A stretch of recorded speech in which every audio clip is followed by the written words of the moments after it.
This one is a mind blower. This is what I call my Indiana Jones Temple of Doom concept. Now you know the story. Indiana Jones generally enters a temple and he has to walk across the floor. You know, I know, and he knows that the floor is rigged. Playing chords can be very, very similar. Now the secret to getting across the floor of the Temple of Doom is having a map. And in today's lesson, I'm going to show you the map to navigate the key of C major. That means that we get to play the chords C, D minor, E minor, F, G, A minor. We're not going to do B diminished because that's for jazz and for classical. This is more geared towards the open cowboy chords that you're going to come across in many of the songs that you want to learn. What this allows you to do is to connect those chords, avoid the bum notes, and play the notes that go with the chords. It's going to make you sound so much better. Let's crack on. Okay guys, you can see here we have C major, which consists of the notes C, D, E, F, G, A and B. Now what you might not realize is hidden inside that map there, that's your map, and that's what you need to memorize and know. Hidden inside that map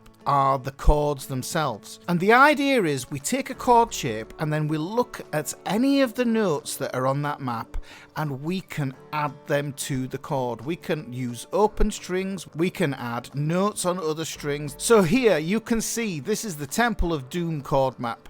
The first chord that we have here is the C major. You can see that C chord is in there and you can see the other notes that are legal. I'm saying legal, you can play those. Any of the frets that don't have a circled note on them, you can't play them. You would be moving out of the key of C major. So as you can see from this, you could put your pinky on the F, D and G on the 3rd fret there. There's lots you can do. The next chord we have hiding in here, and the way to think of it, it's almost like doing a word search. It's a chord search. Look for the chord and look at the extra notes that you can add into these chords. Here's the E minor chord. Look at some of the other notes that you can put in there, guys. Next we have the F, chord 4 here. You can see by them red dots the outline of that chord. It lives within that map.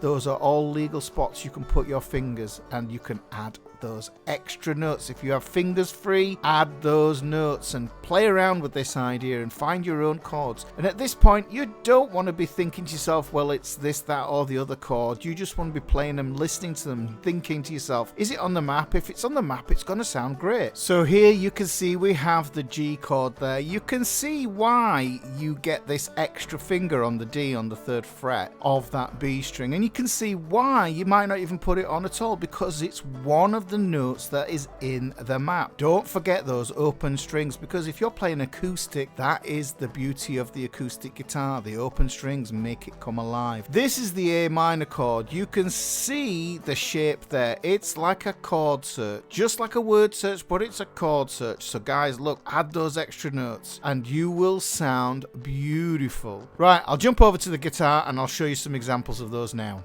So guys, with the C chord, what we can do is we can take our basic C chord, and if you remember, the open strings are all fair game. So this means that when you play the C chord, as long as you keep the root note, which is under the 3rd finger here, now by taking fingers off, this gives us a C major 7. We're not going to get too involved with the names. So if we go, you can see I can get some nice movement by taking that 2nd finger off and taking the 1st finger off.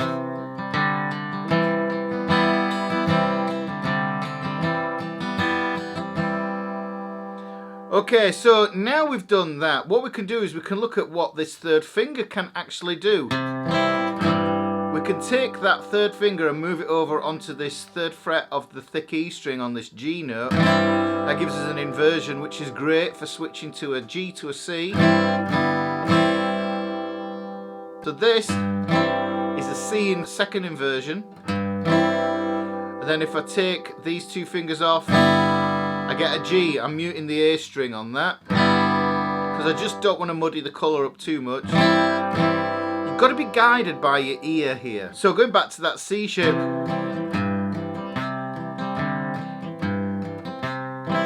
you can see here If I put my pinky on the 3rd fret here, this is a legal move. This is on the map. This gives me a C sus4 as long as I don't play the thin E string. If I play the E string, I have the 3rd present, which means that this becomes an add 11. And you can see here, what I'm doing is I'm putting the pinky on and then taking the 2nd finger off. And what essentially happens is I get 3 notes all on the D string. And that's the inside melody that's going inside the chord. Now what I can also do is I can use this pinky to create a high voice in the chord. And those are the 2 places that I want to use it.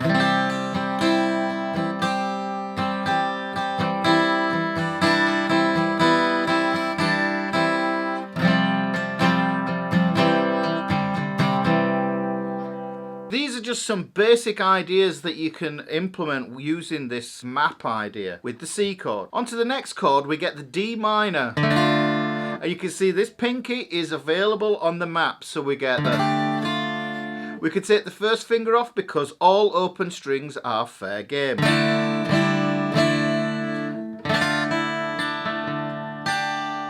I could take the 2nd finger off.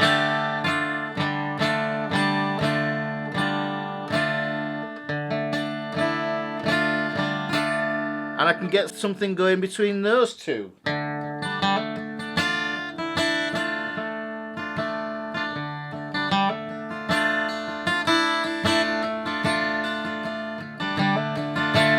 But here's where it gets super interesting. Remember in this chord that the D minor, if I take this F note here and chuck it over here onto my D string, which is allowed because it's in my map, I get this shape here. This is a D minor with the 3rd on that D string there, so this is really an inversion. The A is part of the D minor chord, that would be the 5th, so I could include that. But it depends whether it sounds like a mess or not, so it's really up to you which way you want to season this, remember.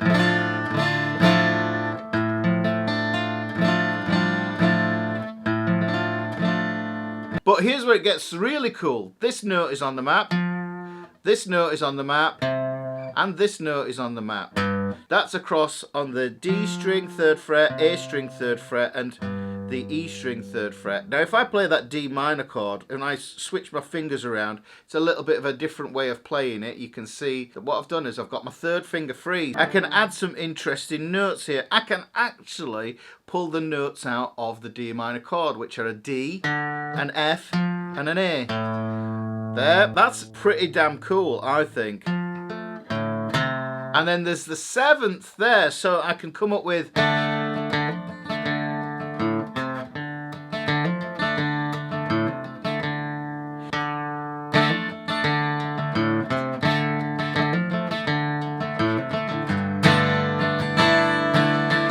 So if I outline that D minor 7 chord,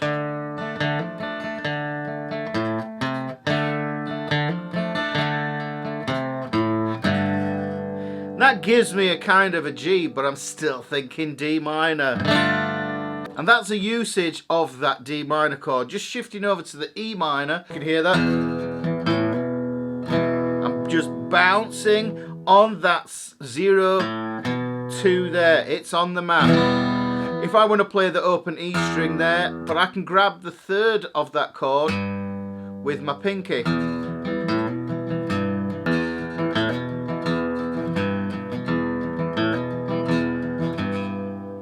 You can hear that gives a particular effect. And I can get my 7 here. This is a little bit funky, bit gnarly. But I can switch to this one here and play my E minor 7, which is fair game. Using these core of chords, this is a little bit off. This is an interesting texture. So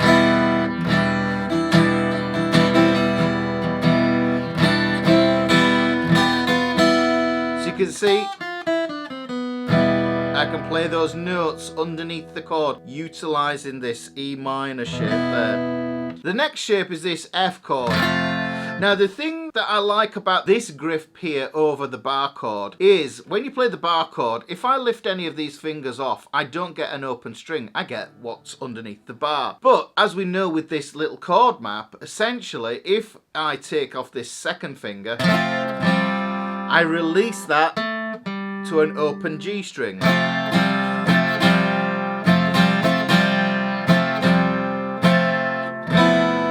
Play just this kind of weird E shape here. It's that E shape there. That's something that I call Spanish-ish. You can hear that one. Here am I sitting in a tin can. So you can bar across, you can leave this thin E string open, you can leave the B string open, but it's going to give you a different effect. It's whether that is tension or release, that's completely up to you. This sus2 sound here. Great, I love it, and it merges back to a C. It leads back to a C. Lovely.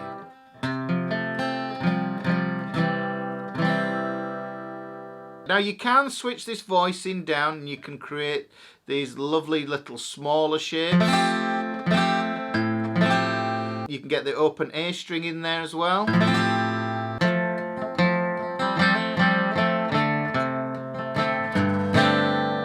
These chords start to look like each other as well, and it's all about just using that map. Here's the G chord. You can see where I can put my fingers. I could move that finger over onto on here. I can move it down here. These are uncommon chord voicings. You're not going to find these in a book generally, but it's just seeing where these guys work here. So if I want a G to sound more melodic, what I can do is I can switch between these ones here. So here's my G. I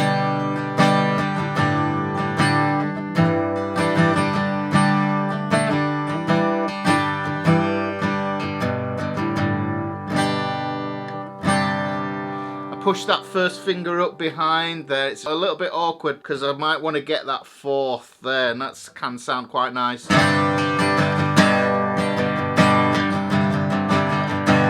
If I just focus in on those notes there.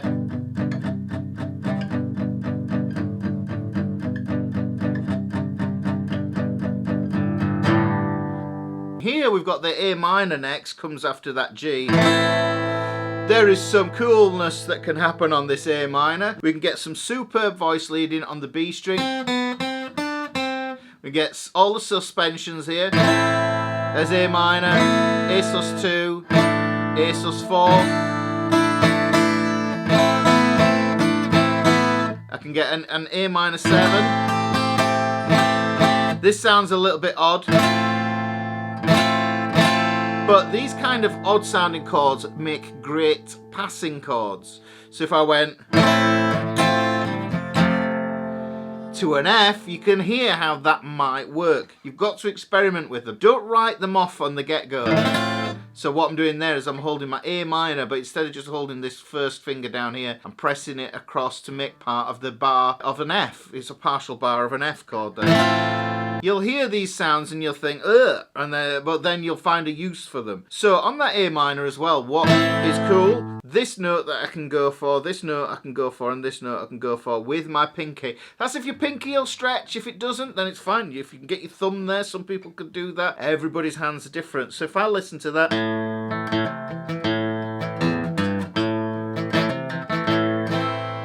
I'm playing the notes of the A minor there. I played an A, C, an E and a G, and I was playing, essentially outlining an A minor 7 chord, you know, in the bass line. There's the root, 3rd, root, 5th, 7th, root.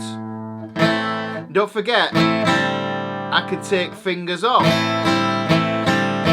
This is a technique called vamping.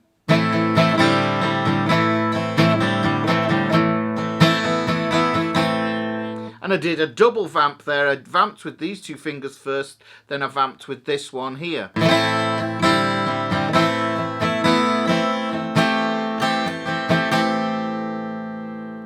you got some value from this lesson, make sure you wallop that like and share this video with somebody who you know is learning guitar and would benefit from it. Make sure you bash that subscribe button, ring that notification bell, and drop a comment below. Until next time guys, take care.